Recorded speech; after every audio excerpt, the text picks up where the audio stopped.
Stephen Blair, there's an American person. Stephen Blair, this tweet will only make sense to a few people. Question for magicians, do you file the sides of your deck before using it?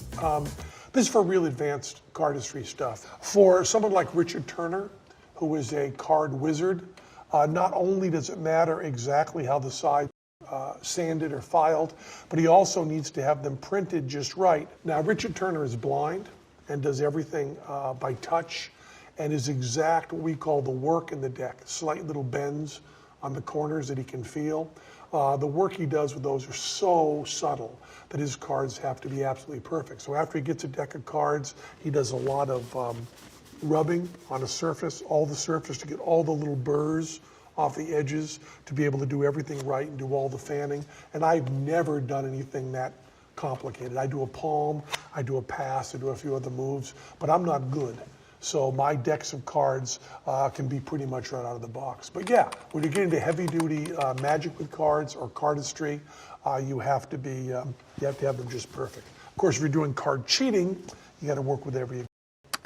How does a magician know if their invisible ink pen is out of ink when they are writing? All I will say there, if you misspelled there, oh Jesus Christ, Rybray.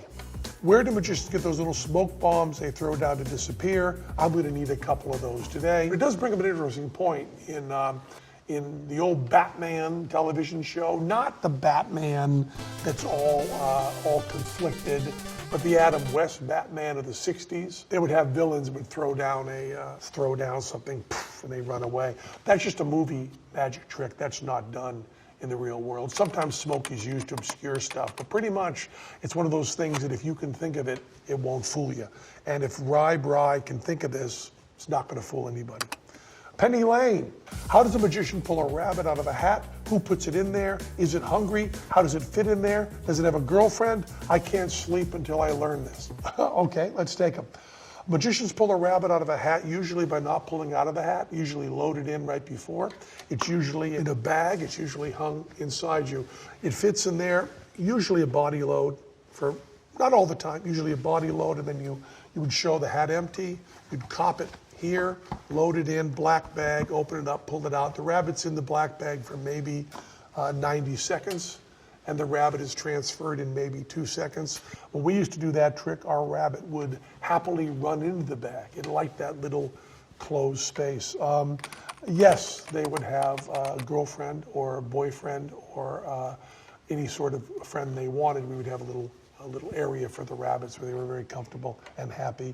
And Penny Lane, I hope you sleep now. TRMJ, which is the real Mrs. Jeffy. Just came across Fool Us with Penn Jillette and Mr. Teller. I'm trying to figure out, how do you even begin to fool them in magic? Well, you know, there are really good magicians. And although Teller and I have over 100 years of magic experience between us, there are people who are really, really clever and really, really smart and really, really well rehearsed, and they fool the living shit out of us. Daniel. So now that I'm an uncle, I should probably learn how to do a magic trick or something, right? Yes, you should. Part of your job as an uncle is to do stupid magic tricks. They don't have to be good. You can take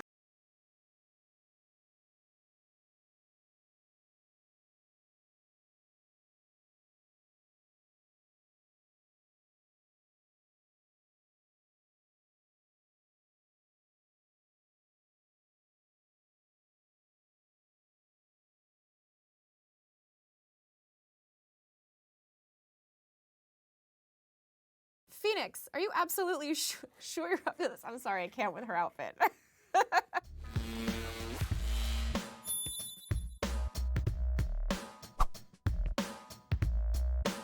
My name is Diana Eisman. I am a criminal defense attorney and trial attorney. I'm a former prosecutor for the city of Los Angeles. The primary function of my job is to make sure that justice is done in the court system. I sometimes represent victims and most of the time represent defendants that are accused of crimes. I work primarily in the state criminal courts, and usually it's just the prosecutor and the defense attorney negotiating dispositions and exchanging discovery on behalf of the client. It is impossible for me to watch any show based on the criminal justice system. It is usually completely inaccurate because there are rules that we all have to abide by, and if they displayed an accurate representation of what those rules are, it would be really boring programming. When I was in law school, actually, we had a game that helped us prepare for trial advocacy situations. I think it was called Objection, and that actually helped prepare me for the bar exam. So I guess in that sense, I do have some video game experience pertaining to this kind of thing, but just looking at the graphics here, I'm gonna guess it's probably for defendant lobby number 2. Boy, am I nervous. Hiya, Chief. I think she'd be admonished and thrown out of court for wearing that. Whew, I'm glad it's all down off of the meth.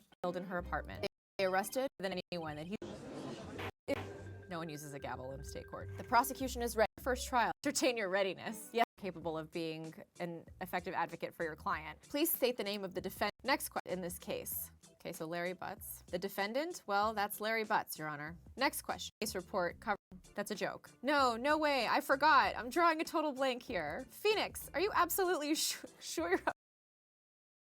No way. I forgot. I'm drawing...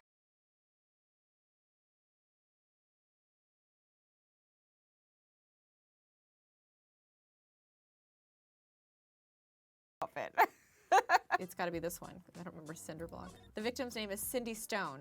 Correct. She died because she was hit with a blunt object. Correct. The murder weapon was the statue of the thinker. Statute added to the record. A statute in the shape of the thinker is rather heavy. The prosecution calls defendant.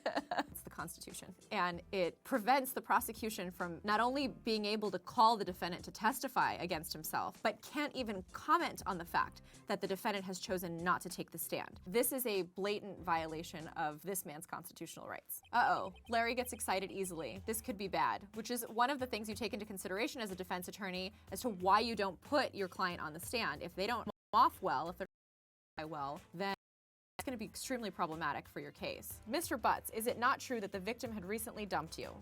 We were great together. We were Romeo and Juliet, Cleopatra and Mark Anthony. I wasn't dumped. She just wasn't taking my phone calls or seeing me ever. Your Honor, the victim's passport. According to this, she was in Paris until the day before. I can't watch TV shows. The murder, did you not? Well, maybe I did and maybe I didn't. This is why I can't watch TV shows.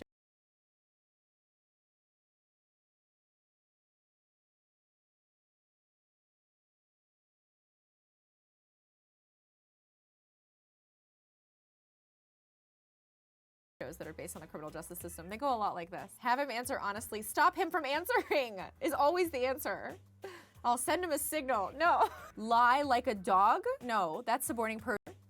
I'll send him a signal. No. Lie somebody in a murder case. Well, see, it's like this. I don't remember. They can prove the man who found the defendant. Never heard that. This was selling news. See what happens. And that's here. You sell newspaper examination. You can open it. I thought he must be in a hurry because then I saw her lying there. A woman. Not go inside. I went to a nearby, exactly, it was 1 p.m. The man who ran was without a doubt the defendant. At the time of the murder, there was a blackout in the building. Mr. Wright, you may cross-examine the witness. You know what to do. Time of the murder, there was a blackout in the building. Mr. Wright, you may cross-examine the witness. You know what to do. Clearly, he does not know what to do. So it was 1 o'clock p.m., which is in between the blackout. Oh, she dies at 4 p.m. The autopsy report indicates at the time of death is sometime between 4 and 5 p.m., which is a way smaller window than they're probably usually able to give you. But that's great, because it narrows it down and it shows that if here, yes, it was.